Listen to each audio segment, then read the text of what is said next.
নয়নপুর গ্রামে বিধবা রমলা দেবী মন খারাপ করে বসেছিলেন। তার ছেলের বউ সুশীলার গায়ের রং ছিল খুবই কালো।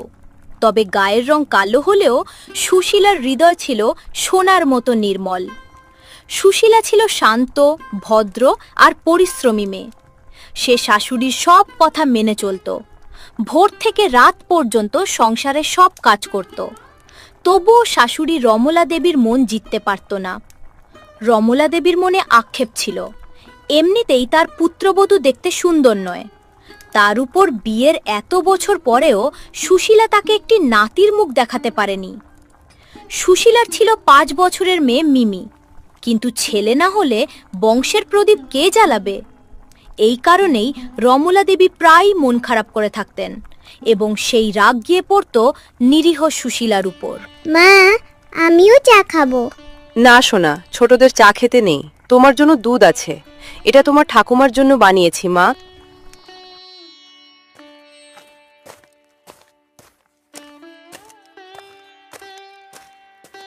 এই নিন মা আপনার চা। কতক্ষণ আগে চা চেয়েছি, 1 কাপ চা বানাতে এতক্ষণ সময় লাগে নাকি? তুমি আমার মাকে একদম বকবে না।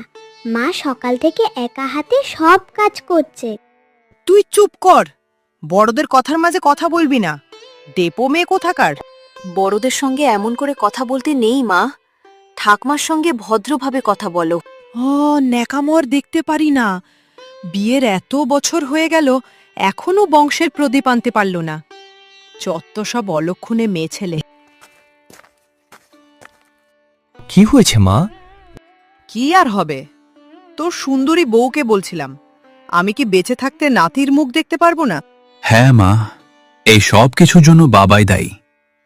তিনি তার বন্ধুকে কথা দিয়েছিলেন তার মেয়ের সঙ্গেই আমার বিয়ে দেবেন, তাই তার মেয়ের সঙ্গেই এই বিয়েটা হয়েছিল। নইলে আমি নিজের ইচ্ছায় কখনোই এই বিয়ে করতাম না। বিয়ের এত বছর হয়ে গেল, তবুও আমাদের সংসারে কোনো ছেলে সন্তান এলো না। ভাবলেই মনটা খারাপ হয়ে যায়। যাও তুমি এখান থেকে রান্না করোগে যাও।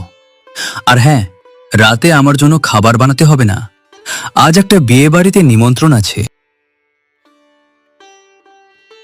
কি হলো, তুমি কোথায় যাচ্ছ? তোমার সঙ্গে বিয়ে বাড়িতে যাচ্ছে। সকালে তো বললে নিমন্ত্রণ আছে। তুমি কি করে ভাবলে যে আমি তোমাকে বিয়ে বাড়িতে নিয়ে যাব? তোমার মতো কালো কুৎসিত দেখতে মেয়েকে বিয়ে বাড়ি নিয়ে গেলে আমার সম্মান থাকবে? এমনিতেই সবাই আমাদের বিয়ে নিয়ে নানা কথা বলে। আমি আর নতুন করে কারো হাসির পাত্র হতে চাই না।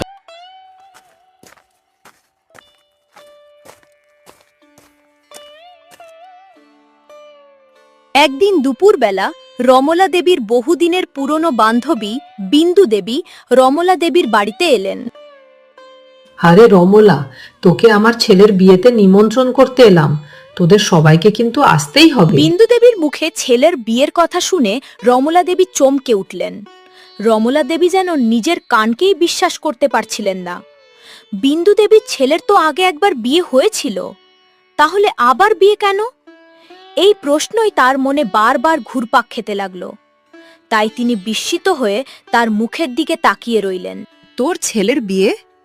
কিন্তু আমি যতদূর জানি তোর একমাত্র ছেলের তো অনেক আগেই বিয়ে হয়ে গেছে। হ্যাঁ হ্যাঁ, বিয়ে তো আগেই হয়েছে, কিন্তু বিয়ের এত বছর হয়ে গেল এখনো আমার বৌমার কোনো সন্তান হয়নি। তাই আমি পিন্টুর আবার বিয়ে দিচ্ছি। আশা করছি দ্বিতীয় বউ আসার পর আমাদের ঘরেও সন্তানের হাসি খুশি মুখ দেখতে পাবো। কিন্তু পিন্টুর দ্বিতীয় বিয়ে হলে আগের পক্ষের বউটার কি হবে? সে কোথায় যাবে? কোনো ঘরের কোনায় পড়ে থাকবে। ওকে নিয়ে আমার কোনো মাথা ব্যথা নেই। আমার সব চিন্তা এখন আমার ছেলের ভবিষ্যৎ আর সংসারের বংশধর নিয়ে। যে গাছ ফল দেয় না সেই গাছের থাকা আর না থাকা দুটোই সমান। তাই আমি যা সিদ্ধান্ত নিয়েছি তা বদলাবো না। পিন্টুর বিয়ে আবার হবেই।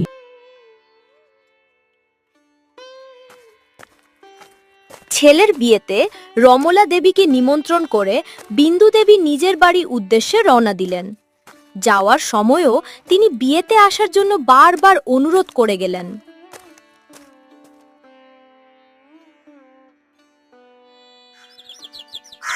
সময় তার নিজের গতিতেই এগিয়ে চলল। দেখতে দেখতে 1 বছর কেটে গেল। ঠিক 1 বছর পর বিন্দু দেবী আবার রমলা দেবীর বাড়িতে এলেন। তবে এবার তিনি খালি হাতে আসেননি। তার হাতে ছিল একেবারে টাটকা মিষ্টিতে ভরা একটি বড় বাক্স। মুখে ছিল আনন্দের হাসি, যেন কোনো সুখবর বয়ে এনেছেন। তাকে এত খুশি দেখে রমলা দেবী অবাক হয়ে গেলেন। আরে আয় আয় বিন্দু, পুরো 1 বছর পর তোর দেখা পেলাম। কেমন আছিস রে?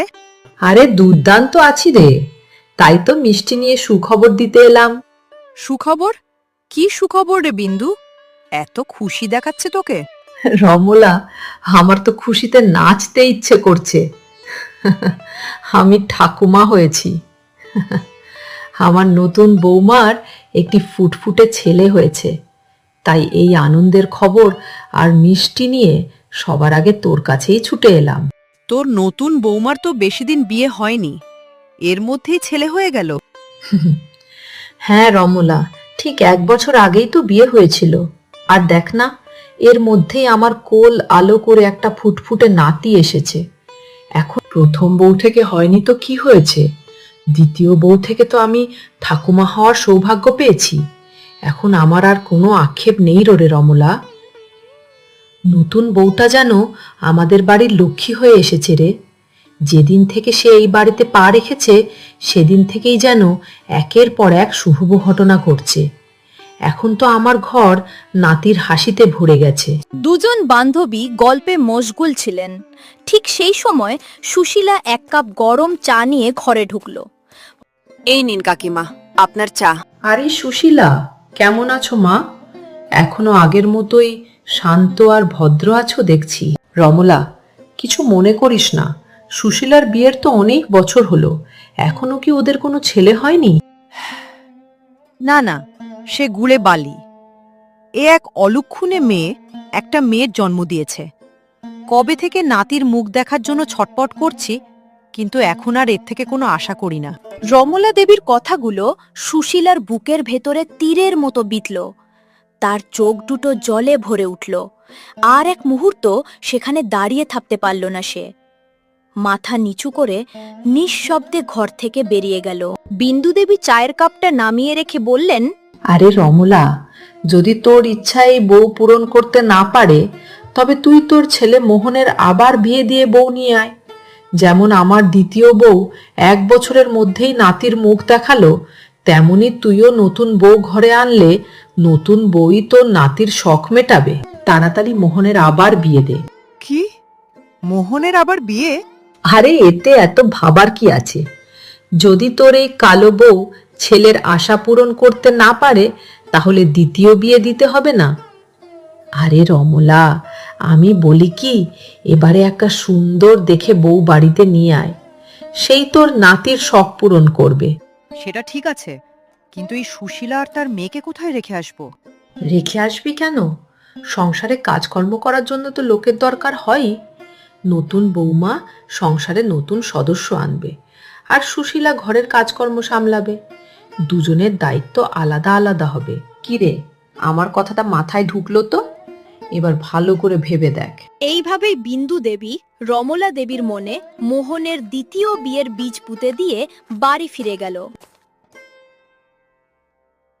এরপর থেকে রমলা দেবী এই বিষয়টা নিয়েই দিন-রাত ভাবতে শুরু করলেন। বিন্দু দেবীর কথাগুলো যেন তার মনের মধ্যে বারবার প্রতিধ্বনিত হতে লাগলো। যতই সময় যাচ্ছিল, মোহনের দ্বিতীয় বিয়ের চিন্তাটা ততই তার মনে গেঁথে বসছিল। মা, আমি কয়েকদিন ধরে দেখছি তুমি কোনো একটা বিষয় নিয়ে খুব মন মরা হয়ে আছো। সারাক্ষণ কি যেন ভাবছো। কি নিয়ে এত চিন্তা করছো মা?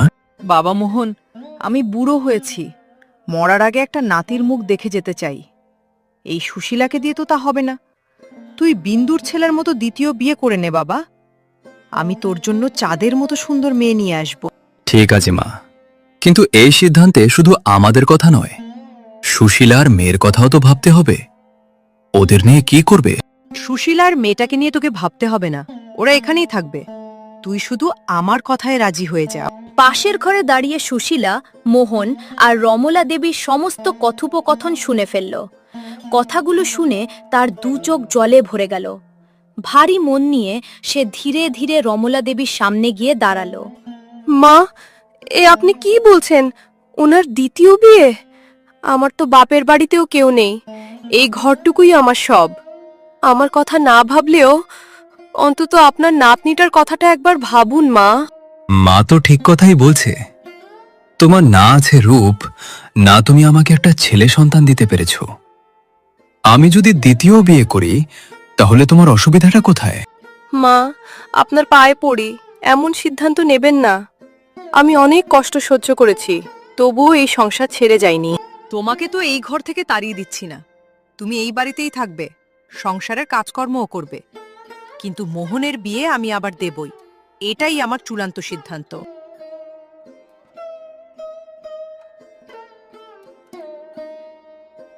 এর কিছুদিন পর রমলা দেবী নিজের পছন্দ মতো এক অত্যন্ত সুন্দরী মেয়ে রিনার সঙ্গে মোহনের বিয়ে দিলেন।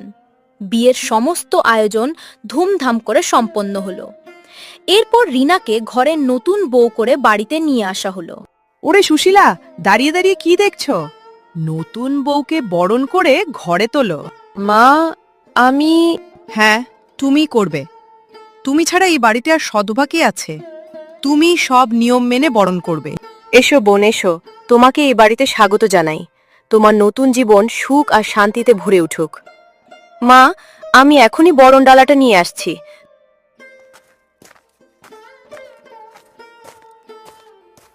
ইনি কে গো?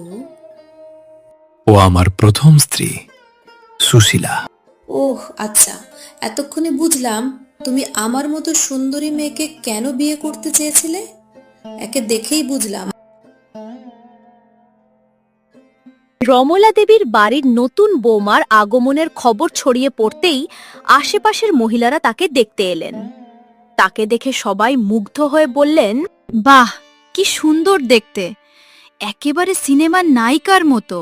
হ্যাঁ রমলাদি, তোমার নতুন বৌমা তো সত্যিই খুব সুন্দর, মুখখানা যেন চাঁদের মতো। এইসব প্রশংসা শুনে রমলা দেবী বেশ খুশি হয়ে উঠলেন। একদিন খবর পেয়ে বিন্দু দেবীও রমলা দেবীর নতুন বৌমাকে দেখতে এলেন। আরে রমলা, এবারে তুই সত্যিই খুব সুন্দর বউ এনেছিস। মেয়েটাকে দেখতে একেবারে লক্ষ্মী প্রতিমার মতো। এবার কিন্তু তোর পছন্দের তারিফ করতেই হবে। হ্যাঁ বিন্দু, পছন্দ আমার বরাবরই ভালো। আসলে আমাদের ভাগ্যে কালো কুৎসিত বউ। আগে লেখা ছিল কি করা যাবে, দেরিতে হলেও ছেলের জন্য চাঁদপানা সুন্দর বউ আনতে পেরেছি, এটাই অনেক রে বিন্দু। হ্যাঁ হ্যাঁ রমলা, এবার দেখিস তোদের ঘরে সুখের বন্যা বইবে। আমার মন বলছে খুব শিগগিরই তোর নতুন বউয়ের কোলে নাতি আসবে। তোর এতদিনের স্বপ্নও পূরণ হবে। নতুন বউ রিনা বুঝতে পারল এই বাড়িতে মোহনের প্রথম স্ত্রী সুশীলার কোনো মূল্য নেই। আপনি ঠিক বলেছেন বিন্দু মাসি, আমি এ বাড়িতে শান্তি দিতে এসেছি। এবারে দেখুন না আপনার বান্ধবীকে কেমন যত্নে রাখি। অভিযোগ করার একটা সুযোগও দেব না আমি। এইভাবেই রিনা তার মিষ্টি কথায় তার শাশুড়ি রমলা দেবীর মন জয় করতে থাকল। দিনের পর দিন মোহন আর রিনাকে একে অপরের কাছাকাছি আসতে দেখে সুশীলার বুকের ভেতরটা মোচড় দিয়ে উঠত। সে চুপচাপ সব সহ্য করত, কিন্তু মনের কষ্ট কাউকে বলতে পারত না। সারাদিন ঘরের কাজ করে খেটে মরলেও তার কোনো মূল্য ছিল না, বরং সামান্য ভুল হলেই তাকে শুনতে হতো তিরস্কার আর গঞ্জনা। এভাবেই দুঃখ কষ্টের মধ্যে দিনগুলো কেটে যাচ্ছিল। একদিন উঠোনের এক কোণে বসে সুশীলা একের পর এক বাসন মেজে যাচ্ছিল। রোদটা তখন বেশ চড়া। মা, মা গো, খুব খিদে পেয়েছে, একটু দুধ খেতে দেবে? আর একটু দাঁড়িয়ে যা মা, আমি বাসনগুলো মেজেই তোকে দুধ দিচ্ছি। আমি ছোট মা কাছে গিয়ে চাইবো মা? হ্যাঁ মা, যাও, ছোট মার কাছে গিয়ে বলো তোমাকে একটু দুধ দিতে।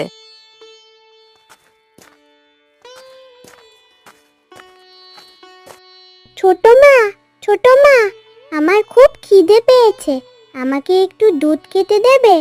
তোমার মাকে গিয়ে বলো আমি এখন খুব ব্যস্ত আছি। নতুন মা, তুমি তো ফোন দেখছো, কোথায় ব্যস্ত আছো? আমার সঙ্গে তর্ক করতে আসিস না, চুপচাপ এখান থেকে চলে যা।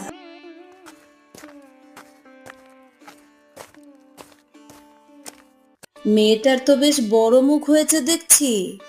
দাঁড়া, তোদের মজা দেখাচ্ছি। রান্নাঘরে গিয়ে রিনা 1 ফোঁটা দুধও বাকি রাখল না। হাড়ির সমস্ত দুধ দিয়ে সে সুস্বাদু পায়েস তৈরি করতে শুরু করলো। কিছুক্ষণের মধ্যেই 1 কড়াই পায়েস তৈরি হয়ে গেল।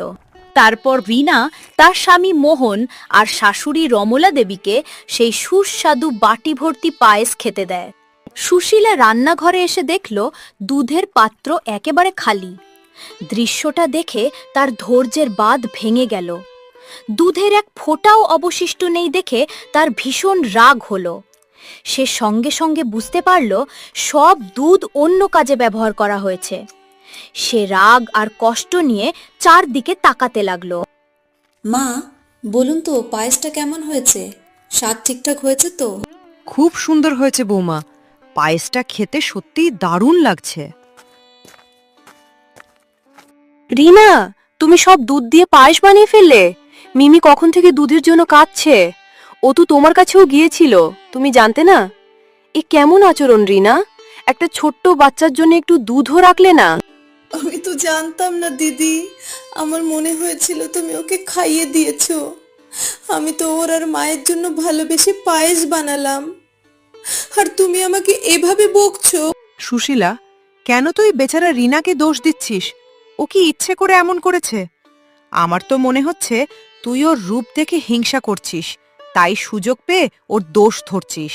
আমি কালো বলে কি আমার মেয়ের কোনো দাম নেই মা? আপনার কেন ওকে না খাইয়ে রাখছেন? ও তো একটা ছোট্ট শিশু, ওর দোষটা কোথায়?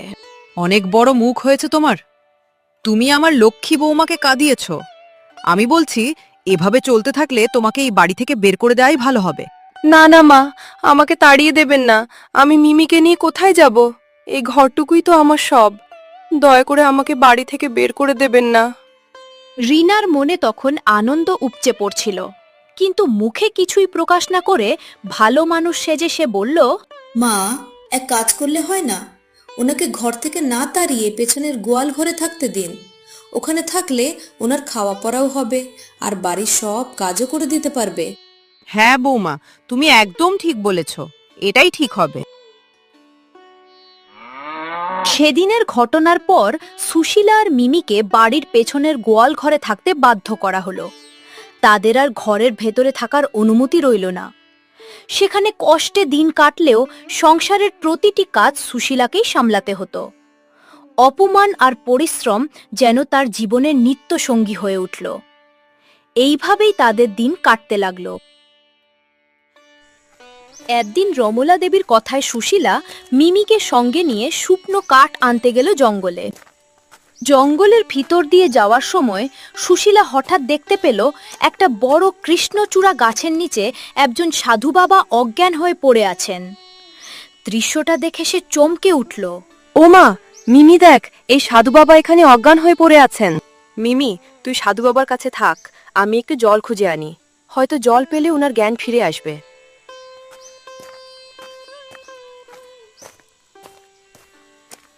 সুশীলা সামনের ঝর্ণা থেকে জল তুলে নিল। তারপর যত দ্রুত সম্ভব সেই জল নিয়ে সাধু বাবার দিকে এগিয়ে গেল। সুশীলা ধীরে ধীরে সাধু বাবার মুখে জলের ছিটে দিতে লাগল।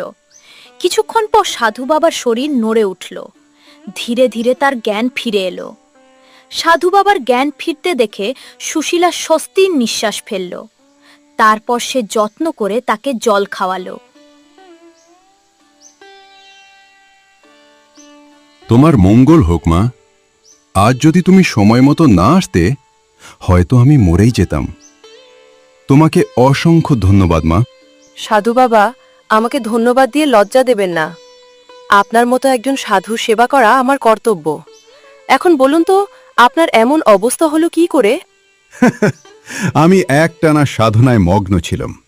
কতদিন ঠিকমতো আহার করিনি তার হিসাবও নেই। শরীর আর সেই কষ্ট সহ্য করতে পারেনি বলেই হয়তো অচেতন হয়ে পড়েছিলাম। এখন আমি অনেকটাই ভালো বোধ করছি মা। তুমি আর চিন্তা করো না। এবার তুমি তোমার বাড়িতে ফিরে যাও। না বাবা, আমি কিছুতেই আপনাকে এই অবস্থায় ফেলে রেখে যেতে পারবো না। আপনি অনেকদিন কিছু খাননি। আমি এখনই নিজের হাতে রান্না করে আপনাকে খাওয়াবো। আচ্ছা বেশ মা, তুমি যখন এত জেদ করছো তখন আর না বলবো না। চলো, পাশেই আমার ছোট্ট কুটির আছে, সেখানে সব ব্যবস্থা আছে। সাধু বাবার কুটিরে গিয়ে সুশীলা রান্নার ব্যবস্থা করতে শুরু করলো।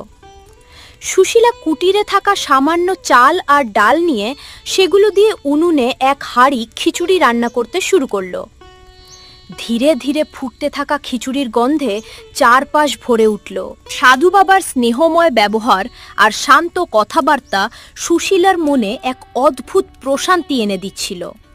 এখানে কেউ তাকে অপমান করছিল না, কেউ অবহেলা করছিল না। এই শান্ত পরিবেশ আর সম্মানপূর্ণ আচরণ তার হৃদয়ে গভীর ছাপ ফেলল। অনেকদিন পর যেন সে নিজের কষ্টগুলো কিছুক্ষণের জন্য ভুলে থাকতে পারছিল। সে মনে মনে ঠিক করল কিছুদিন অন্তত এই কুটিরে থেকে সাধু বাবার সেবা করবে। কি মা, তোমার তো অনেক দেরি হয়ে যাচ্ছে, তোমার বাড়ির লোকেরা চিন্তা করবে না? বাবা, বাড়িতে আমাকে নিয়ে চিন্তা করার মতো কেউ নেই। সাধু বাবা, আমার জীবনে অনেক অশান্তি আর কষ্ট, কিন্তু আপনার কুটিরে এসে যেন মনটা একটু শান্তি পেয়েছে। তাই আমি ভাবছিলাম, যদি আপনি অনুমতি দেন, আমি আর আমার মেয়েটা কয়েকদিন এখানে থেকে আপনার সেবা করি। কিছুদিন আপনার সেবা করেই দিনগুলো কাটাতে চাই বাবা। বেশ তো মা, তোমার ইচ্ছা যদি সেটাই হয় তাহলে থেকে যাও, আমার কোনো আপত্তি নেই মা। বরং তোমাদের সঙ্গ পেলে আমারও ভালো লাগবে। তুমি আর তোমার মেয়ে যতদিন ইচ্ছে এখানে থাকতে পারো, তোমরা এখানে নিরাপদেই থাকবে। সুশীলা আর মিমি এরপর থেকে সাধু বাবার কুটিরেই থাকতে শুরু করল। প্রতিদিন ভোরে উঠে সে কুটিরের সব কাজ সামলাত এবং আন্তরিকভাবে সাধু বাবার সেবা করত। ধীরে ধীরে তার জীবনে অশান্তির জায়গায় এক নতুন শান্তি এসে ভরে উঠল জীবন।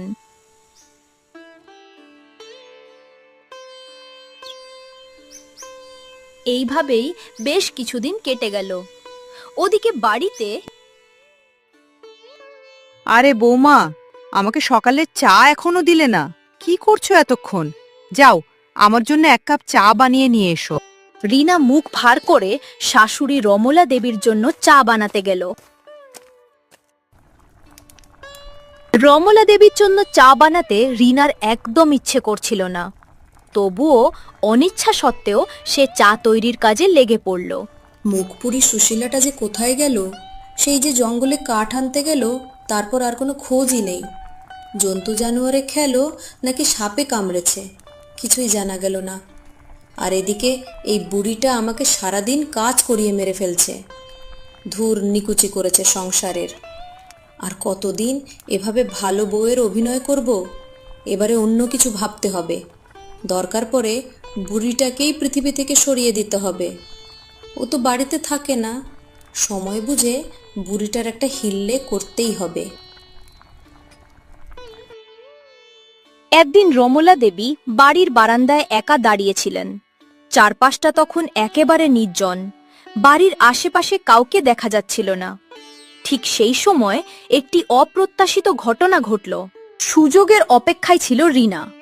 রমলা দেবীকে একা পেয়ে সে চুপি চুপি তার পিছনে গিয়ে দাঁড়ালো।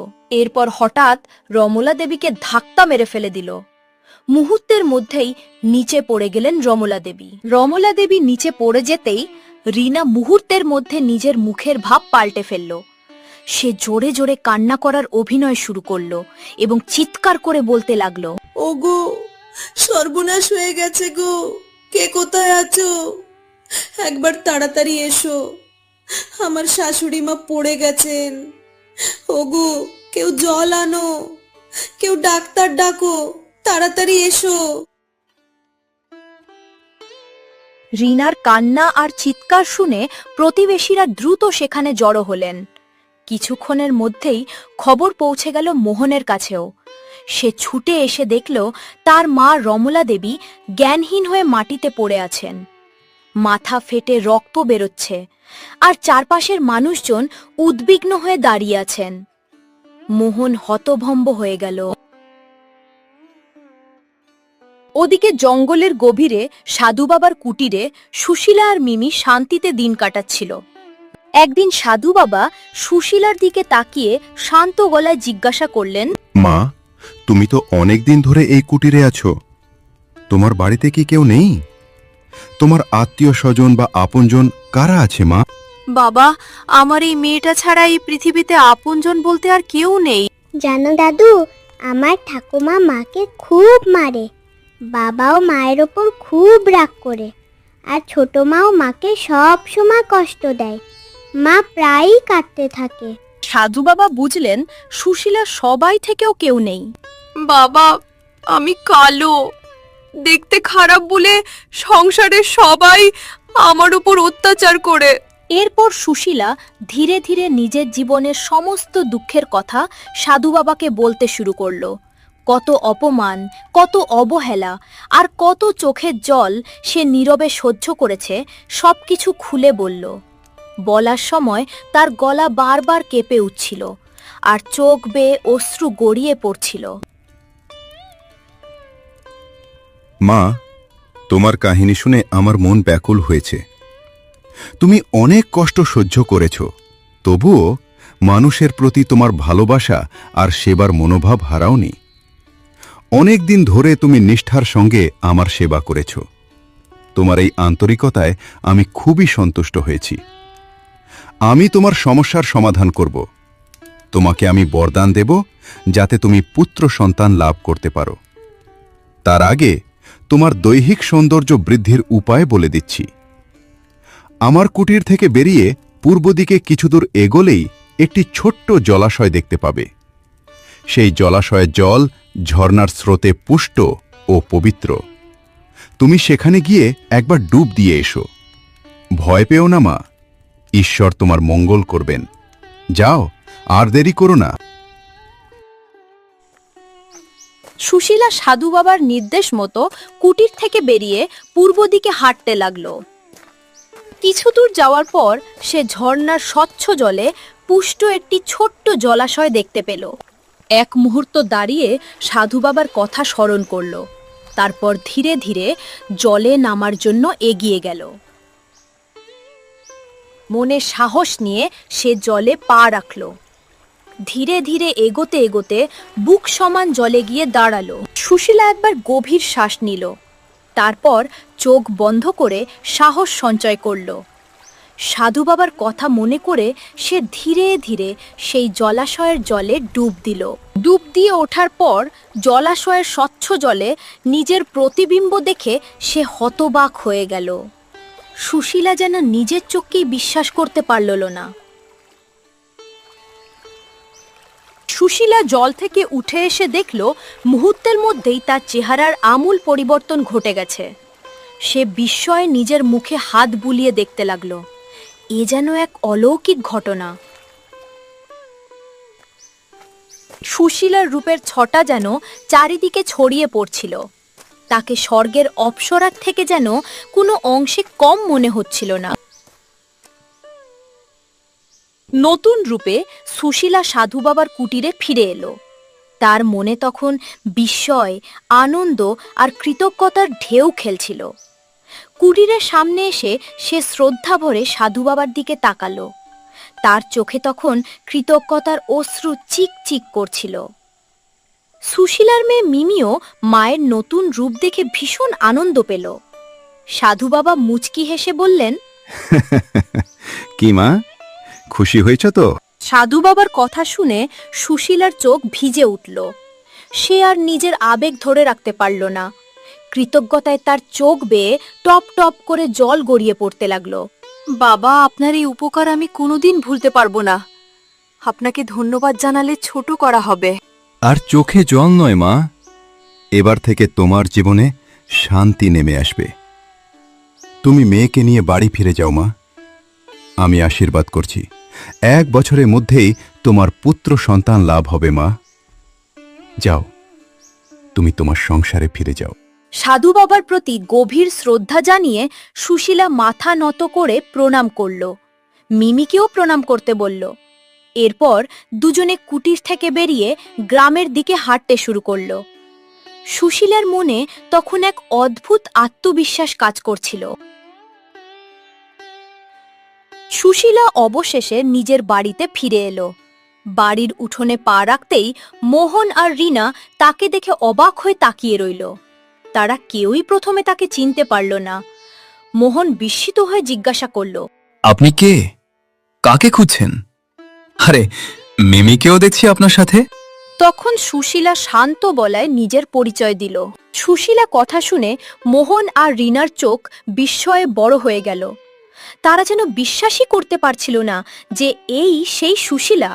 আরে সুশীলা, তুমি এত সুন্দরী হলে কি করে? তোমাকে তো একেবারেই চেনা যাচ্ছে না। সত্যি বলতে কি, আজ তোমাকে দেখে মনে হচ্ছে তুমি রিনার থেকেও অনেক বেশি সুন্দরী হয়ে গেছো। এরপর সুশীলা ধীরে ধীরে জঙ্গলে যাওয়ার পর থেকে ঘটে যাওয়া সমস্ত ঘটনা খুলে বলল। সাধু বাবার সঙ্গে দেখা হওয়া, তার সেবা করা এবং অলৌকিক জলাশয়ের কথা সবই জানালো। সুশীলার অপ্সরার মতো রূপ দেখে মোহন মুগ্ধ হয়ে যায়। সুশীলার রূপ মোহনকে চুম্বকের মতো তার দিকে টেনে আনে।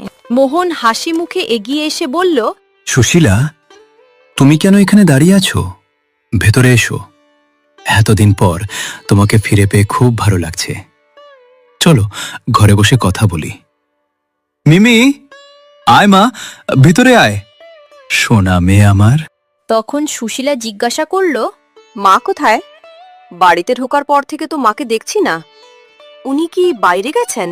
মায়ের কথা উঠতেই মোহনের মুখে নেমে এলো গভীর বিষণ্ণতা। তুমি চলে যাওয়ার কিছুদিন পর হঠাৎ একটা বড় দুর্ঘটনা ঘটে সুশীলা। মা হঠাৎ একদিন বারান্দা থেকে নিচে পড়ে যান। মাথায় খুব গুরুতর আঘাত লাগে। আমরা তাড়াতাড়ি হাসপাতালে নিয়ে গিয়েছিলাম। ডাক্তাররা অনেক চেষ্টা করেছিলেন, কিন্তু শেষ পর্যন্ত মাকে বাঁচাতে পারলেও পুরোপুরি সুস্থ করতে পারেননি। মা কোমায় চলে গেছেন। এখন তিনি শুধু বিছানায় শুয়ে থাকেন। কথা বলতে পারেন না, নড়াচড়াও করতে পারেন না, শুধু তাকিয়ে থাকেন। কখনো কখনো চোখের কোণ দিয়ে জল গড়িয়ে পড়ে। ওগো, আর এক মুহূর্ত দেরি করো না। তুমি এখনই আমাকে মায়ের কাছে নিয়ে চলো। আমি মাকে দেখতে চাই। মা, উঠুন মা, দেখুন আমি ফিরে এসেছি। আপনার সুশীলা ফিরে এসেছে মা। দেখুন আমার চেহারা পাল্টে গেছে, কিন্তু আমি সেই আগের সুশীলাই আছি মা। মা, আপনার এই অবস্থা কি করে হলো? উঠুন মা, আমার সঙ্গে কথা বলুন। একবার শুধু ডাকুন আমাকে, মা। সুশীলার কান্না ভেজা কণ্ঠস্বর যেন রমলা দেবীর নিস্তব্ধ শরীরে এক অদ্ভুত সাড়া জাগিয়ে তুলল। আর ঠিক সেই সময় এক আশ্চর্য ঘটনা ঘটল। রমলা দেবীর নিস্তেজ হাতটা আস্তে আস্তে কেঁপে উঠল। ঘরে থাকা সবাই বিস্ময়ে হতবাক হয়ে গেল। রমলা দেবীর শরীরে সাড়া মিলতেই ঘরের পরিবেশ বদলে গেল। এতদিনের অপেক্ষার পর যেন আশার আলো দেখা দিল। তিনি ধীরে ধীরে কথা বলার চেষ্টা করতে লাগলেন। সেই দৃশ্য দেখে উপস্থিত সবাই আনন্দে আবেগাপ্লুত হয়ে পড়ল। সবাই বুঝল রমলা দেবী কোমা থেকে ফিরে এলেন। কিছুক্ষণ পর রমলা দেবীর গলার শব্দ ফিরে এলো। তিনি সুশীলার দিকে তাকিয়ে কাঁপা কণ্ঠে বললেন, মা সুশীলা, আমাকে ক্ষমা করে দে মা। আমি তোর সাথে খুব অন্যায় করেছিলাম, এমনকি মৃত্যুর মুখে ঠেলে দিয়েছিলাম আমি। তাই ভগবান আমাকেও শাস্তি দিয়েছেন। মোহন, এদিকে আয় বাবা। হ্যাঁ মা, বলো। শোনো বাবা মোহন, আমি এমনি এমনি বারান্দা থেকে পড়ে যাইনি। সেদিন বাড়িতে কেউ ছিল না। সেই সুযোগে ছোট বৌমা রিনা পিছন থেকে আমাকে ধাক্কা মেরে নিচে ফেলে দিয়েছিল। ও আমাকে মেরে ফেলতে চেয়েছিল বাবা। তুই আর দেরি করিস না, এখনই পুলিশে খবর দে। আইনের কাছে ওর বিচার হওয়া উচিত। রমলা দেবীর অভিযোগের ভিত্তিতে পুলিশ রিনাকে গ্রেপ্তার করে নিয়ে গেল।